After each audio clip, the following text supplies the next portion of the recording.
this is take 4. Hopefully this is filming. I have man flu. I am genuinely dying. My voice keeps going, so I'm going to do it while I can. Hopefully the GoPro is going to film it this time. So I hope you're all well, guys. I wanted to give you a really quick waffly update on the Corally XTR, the extreme basher that we bought back at the beginning of April. I keep looking down because I've got notes down here to make sure I tell you it all right. Up here somewhere I will put a link to the full collection of videos. I want you to bear in mind that every second of this car has been recorded, either while we've been out bashing or during live stream. So out of the box we were concerned about the amount of diff oil in there. Yeah, definitely check your diffs, guys. Corally said that it was a standard amount, same went in all the diffs. They had a machine. To us it wasn't good enough. We had a problem with the pivot balls. First jump they popped out.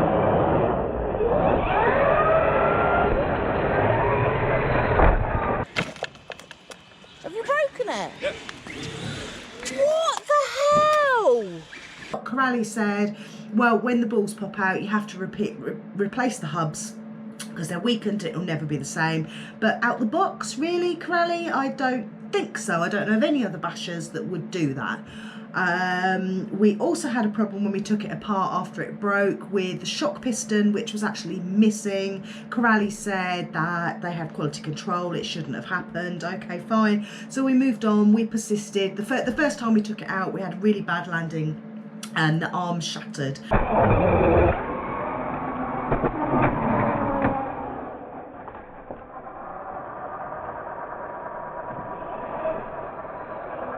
We didn't like the way the plastic broke. It very much like the armour plastics. It was too brittle, so it shattered, rather than Traxxas plastics that's got that flex in there. Look at the state of that plastic. It's no wonder it broke. That's quite an 8S plastic, that is. Round the track, pivot balls, time and time and time and time again.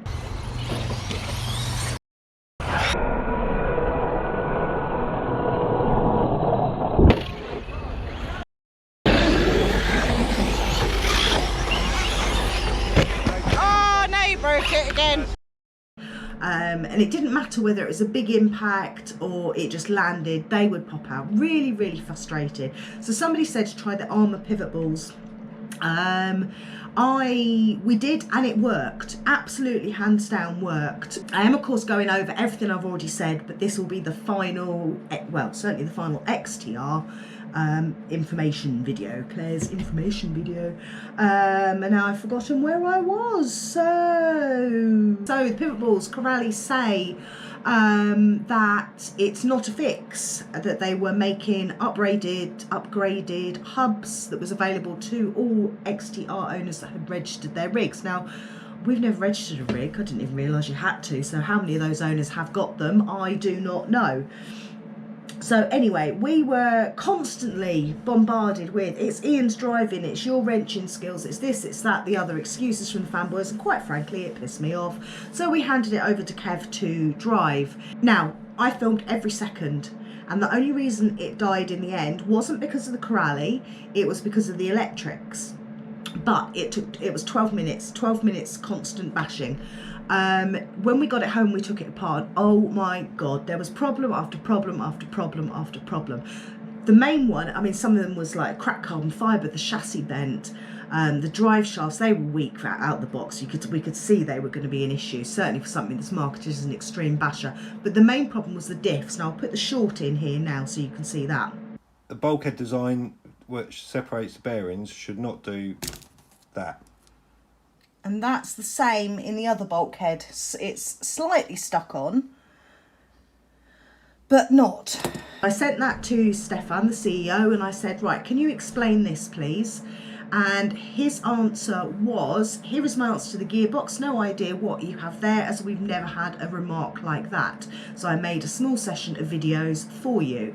And he did one of his whacking the diff with a hammer off the corner of a bench. And I'm not being funny, but that's not the impact, the realistic impact of a car going at 50, 60 mile an hour onto a diff. Hitting it with a hammer, no, that's not the same. That's just silly.